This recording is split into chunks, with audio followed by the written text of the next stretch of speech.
Hello students, हम organelles cell organelles के बारे में हमने डिस्कस किया था अपने लास्ट वीडियो में। और हमने एंडोप्लाज्मिक रेटिकुलम और गोल्गी अपरेटस इन दोनों के फंक्शंस आपको बताए थे। इसी तरह कुछ और इम्पोर्टेंट सेल ऑर्गेनेल्स हैं जिनके बारे में हम डिस्कस करेंगे। तो नेक्स्ट ऑर्गेनेल इज लाइजोसोम्स। तो लाइजोसोम्स जो होते हैं ये बेसिकली इनके अंदर डाइजेस्टिव फंक्शनिंग होती है, एंजाइम्स होते हैं इनके अंदर डाइजेशन के लिए। तो ये बेसिकली इनका फंक्शन क्या है, काम क्या है कि वेस्ट मेटल्स को डिस्पोज ऑफ करना होता है। तो हमारी सेल के अंदर जो वेस्ट बनता है उसको ये डिस्पोज करने का काम करते हैं, ठीक है, with the help of digestive enzymes. तो कोई भी फॉरेन मेटल अगर सेल के अंदर चला जाता है और वो अल्टीमेटली अगर वो कॉम्प्लेक्स है तो उसमें सिंपलर सब्सटेंसेस में उनको तोड़ के उसका जो वेस्ट है उसको ये जो है डिस्पोज करते हैं। ये काम है लाइजोसोम्स का। और अगर जो है सेल डैमेज हो जाती है, जैसे ओल्ड हो जाती है, सेल डैमेज हो जाती है, उसकी फंक्शनिंग प्रॉपर नहीं रहती है, तो उसके बाद क्या होता है, ये लाइजोसोम्स ब्रस्ट हो जाते हैं, फट जाते हैं ये, और ये सेल को ही खुद पूरी सेल को ही डाइजेस्ट कर जाते हैं। यानी इनके इस फंक्शन की वजह से जिसके कारण ये सेल, इनको सुसाइड बैग्स भी कहते हैं। तो एग्जामिनेशन के पॉइंट ऑफ व्यू से भी जो इनके थोड़े से अलग नेम हैं वो इम्पोर्टेंट हो जाते हैं। आपको पता होना चाहिए कि मेजर फंक्शन उसका क्या है, किस चीज के लिए वो ऑर्गेनेल जो है वो उसका मेजर फंक्शन क्या है, और उसका एक अगर कोई स्पेशल नेम है। तो सुसाइड बैग्स इनको क्यों कहते हैं, क्योंकि ये टाइम आने पे जब सेल को डिस्पोज करना होता है, पूरी सेल को, जैसे वो ओल्ड हो गई या डैमेज्ड हो गई, अब उसको रिप्लेस करने की जरूरत है, तो ये ब्रस्ट हो जाते हैं और पूरी सेल को ही जो है डिस्पोज कर देते हैं। इसलिए इनको सुसाइड बैग्स भी कहा जाता है, ठीक है। तो नेक्स्ट जो हमारा ऑर्गेनेल है that is mitochondria.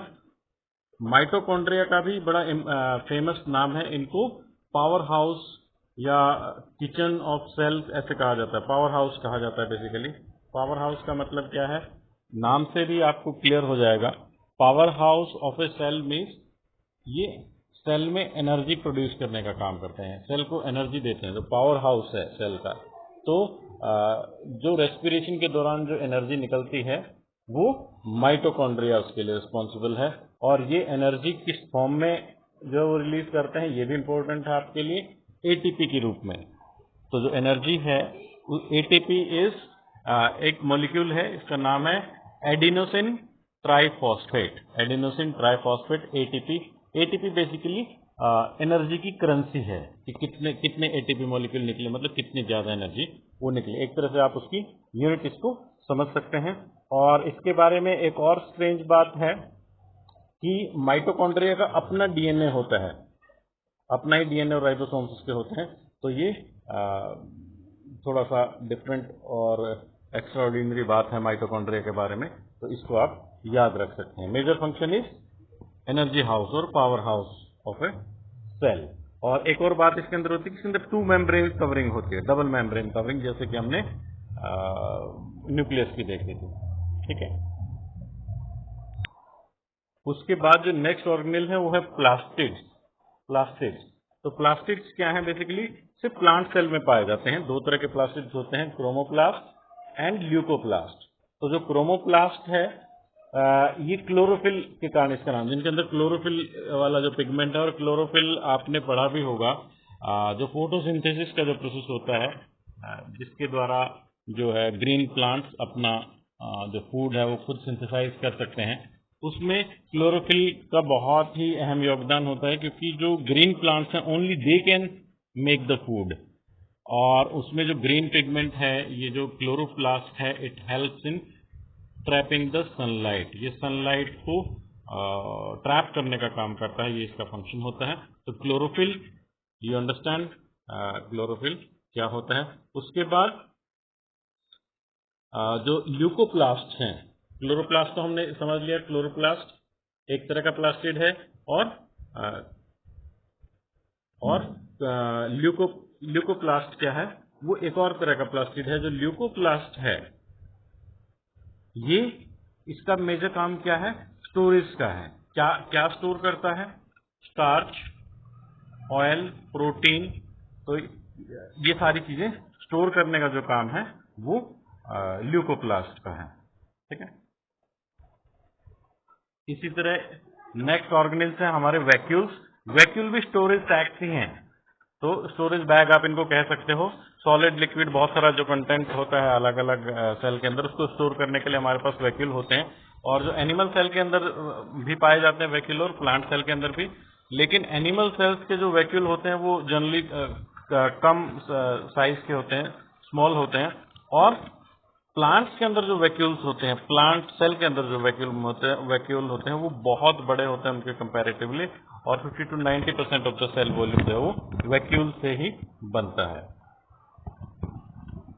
Cell vacuoles are full of cell sap and provide turgidity and rigidity to the cell. ठीक है। ये टर्जिडिटी क्या है, रिजिडिटी क्या है? आपने देखा होगा कि जब कोई फ्रेश, आप किसी प्लांट सेल की बात करें या वेजिटेबल्स से आप समझ सकते हो, जो फ्रेश वेजिटेबल होता है तो वो टर्जिड होती है, बिल्कुल फ्रेश। हमें टर्जिडिटी आप ऐसे समझ सकते हो कि जैसे मान लो कि फ्रेश हम स्पिनच लीफ लेते हैं, कोई ग्रीन वेजिटेबल लेते हैं, पत्ते वाली सब्जियां लेते हैं, तो जो फ्रेश लीव्स होते हैं वो टर्जिड होते हैं, मतलब वो फ्रेश आपको दिखेंगे कि वो कहीं से मुरझाए हुए नहीं है।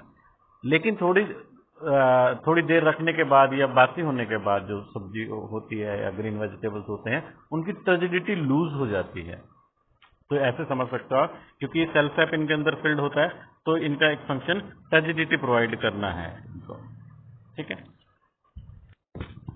तो इस तरह से आप मेजरली आपने सेल ऑर्गेनिल्स में उनके नाम आपको पता होने चाहिए कि ये नाम होते हैं, ये मेजर फंक्शंस होते हैं, और अगर कुछ स्पेशल नेम्स है तो वो क्या होता है, what is special about that organelle. इस तरह से पूरी एक टेबल आप बना लें कि गोल्गी अपरेटस क्या है, एंडोप्लाज्मिक रेटिकुलम क्या है, और माइटोकॉन्ड्रिया क्या है। ये सब चीजों की आप एक टेबल बना लें और अच्छे से अपने माइंड में ये पिक्चर बना लें कि इनका फंक्शन क्या होता है, कौन सा प्लांट सेल में पाया जाता है, कौन सा एनिमल सेल में पाया जाता है, और किस तरह से ये फंक्शन करता है। ठीक है। तो अब सेल के बारे में अगर हम बात करें तो हमने तीनों पार्ट डिस्कस कर लिए हैं। ठीक है। आउटर सेल वाला जो मेम्ब्रेन था, फिर न्यूक्लियस और ऑर्गेनेल्स थे। अब एक इंपॉर्टेंट कॉन्सेप्ट आती है, दैट इज सेल डिवीजन।